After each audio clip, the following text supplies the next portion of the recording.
da Mosaic, que vai falar sobre o projeto também eleito no 27º Prêmio de Excelência, com o tema Geologia e Mineração, aproveitamento do minério de oportunidade no Complexo de Tapira. Convidamos Isadora Gomes, coordenadora de Planejamento de Lavra de curto prazo, e Marco Aurélio Pereira, geólogo. Sejam muito bem-vindos.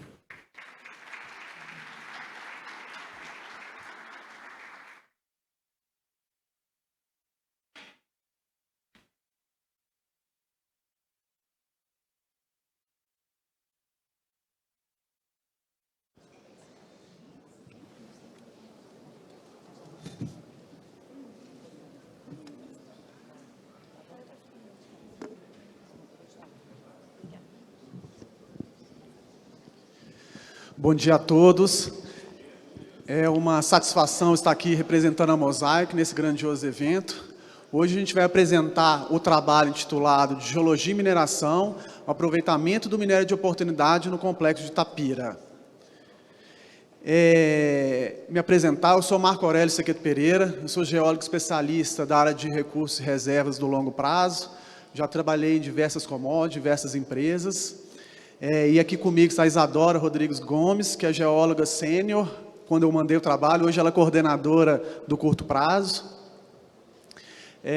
Uma breve agenda aqui, o que a gente vai passar é o contexto histórico, né, as novas metodologias e ferramentas aplicadas no trabalho, e o aproveitamento desse setor que a gente está em destaque, mudar um pouco do conceito, né, essa mudança de abordagem que a gente teve, um pouco da cronologia do projeto, e finalizando nos ganhos econômicos e sustentáveis. Para contextualizar aqui, o Complexo de Tapira é uma intrusão alcalina carbonatítica, é um depósito de classe mundial, ela tem uma área de aproximadamente 35 km², ela está inserida na província ígnea do Alto Paranaíba. Então a gente pode ver aqui as diversas intrusões carbonatíticas mais a sul: Tapira, Araxá, Salitre, Serra Negra, Catalão 1 e Catalão 2. Ela está inserida na faixa Brasília, entre a Bacia do Paraná e o Crato do São Francisco. Esse depósito são depósitos supergênicos, né, com espesso manto de intemperismo. A gente aí tem espessuras na ordem de 50 até 300 metros. Hoje a mina de Tapira é a maior produtora de fosfato do Brasil. A gente tem também recursos de titânio, ferro, nióbio e terras raras. O início das operações é uma mina até bastante antiga. O início das operações foi no final da década de 70. Então, naquela época, se estabeleceram, né, as rotas de processamento, fizeram todos os testes aí de caracterização e definiram um teor de corte tecnológico na época.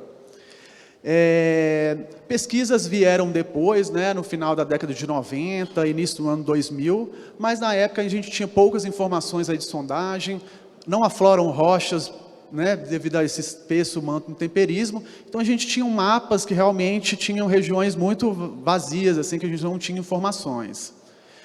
Então, a gente começou, né, a fazer uma sondagem mais fechando as malhas de sondagem, e esses complexos carbonatíticos, eles realmente, igual o nome diz, eles são realmente muito complexos, né? A gente tem uma variação muito grande do tipo de magma, né, e os processos.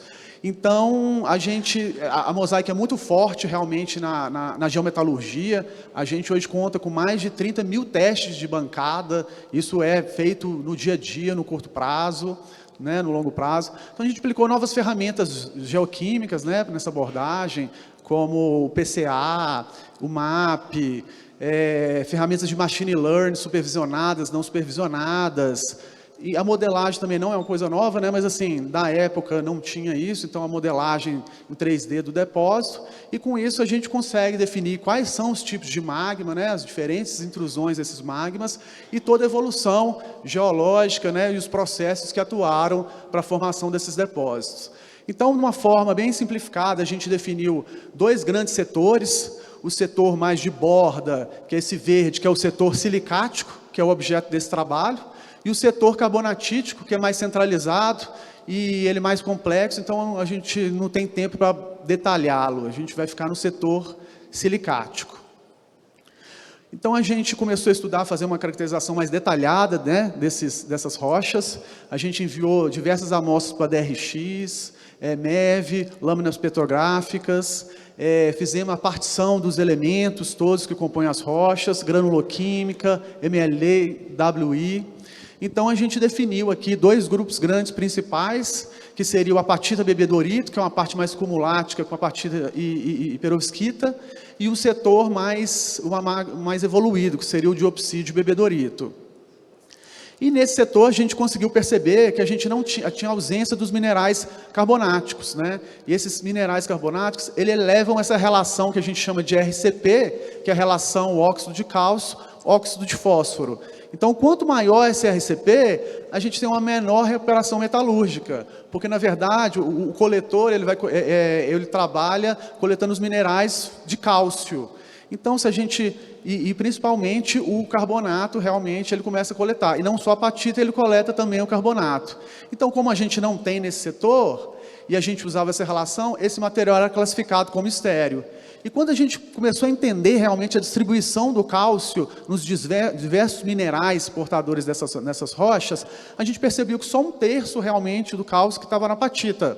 A maioria estava no diopsídio, a gente ainda tinha também na perovskita e nas granadas, chorlomita e andradita. Então, qual foi a ideia do trabalho? Foi mudar essa abordagem para um teor de corte. O teor de corte antigo só tinha uma abordagem química, onde levava em consideração os teores de P2O5, e essa relação que eu expliquei, o RCP, que ele devia ser até 3. Então, a gente mudou para essa abordagem geometalúrgica, onde o teor de corte realmente está focado no rendimento máximo, quanto que isso vai realmente nos render de produto, e em relação ao P2O5 no concentrado, que é a especificação do produto. Por que isso? A gente via que tinha algum minério que era classificado na abordagem antiga, que ele não produzia. Então, aqui a gente pode ter um exemplo aqui nessa área da meia encosta, era considerado um minério, mas quando a gente fez a mudança para a abordagem geometalúrgica, ele se mostrou estéreo, ele não tinha produtividade. E outro material, que era na frente do cafezal, ele era considerado estéreo, mas quando a gente fez essa abordagem, ele realmente tinha condição era economicamente viável. Aqui um pouquinho só da... Bom dia, pessoal. Passando então a cronologia, como o Marco trouxe, até 2000 a gente tinha dados de sondagem e a gente começou a intensificar essas campanhas de sondagem em 2021, quando houve essa percepção de que haviam materiais que, por mais classificados anteriormente como estéreo, davam produtividade. Em 2022, esses resultados começaram a chegar confirmando essa percepção de que a gente tinha, sim, materiais com esse RCP acima do teor de corte e que davam especificação de concentrado. Com isso, foram feitos trabalhos de caracterização detalhada, identificando essa mineralogia e percebendo o motivo pelo qual o cálcio adicional não era um problema para a flotação. Esse minério está estratigraficamente mais profundo, né? Então, foi em 2023 que, no curto prazo, a gente atingiu esses horizontes e começamos a intensificar a amostragem com os pós de perfuratriz, adensando a malha e pegando mais resultados para poder aí começar a utilizar esse minério em escala industrial. Em setembro de 2023, nós alimentamos a primeira pilha na usina com 5% desse minério, aumentando gradativamente, né, para não trazer impacto e sempre em alinhamento com o processo mineral, operação de usina. Em 2024, nós fomos aumentando gradativamente essa proporção também, e até chegar aos patamares em algumas pilhas que 20% da massa da pilha para alimentação de usina era esse minério. E como uns ganhos indiretos, né, que nós percebemos ao longo de 2024, que foi um ano que nós lavramos esse minério ao longo do ano inteiro. Como ele é granulado, ele é compacto, né, ele é 100% detonado, então ele é uma fonte importante de forro para a operação de mina, e ele não traz impacto para a usina, né, não vai causar uma diluição problemática, além de não ter necessidade de retirada desse forro antes da lavra, se fosse utilizado um estéreo, por exemplo, nas praças de carregamento de minério. Para a britagem, como eu falei, ele é granulado, então Tapira tem uma característica de um minério muito argiloso.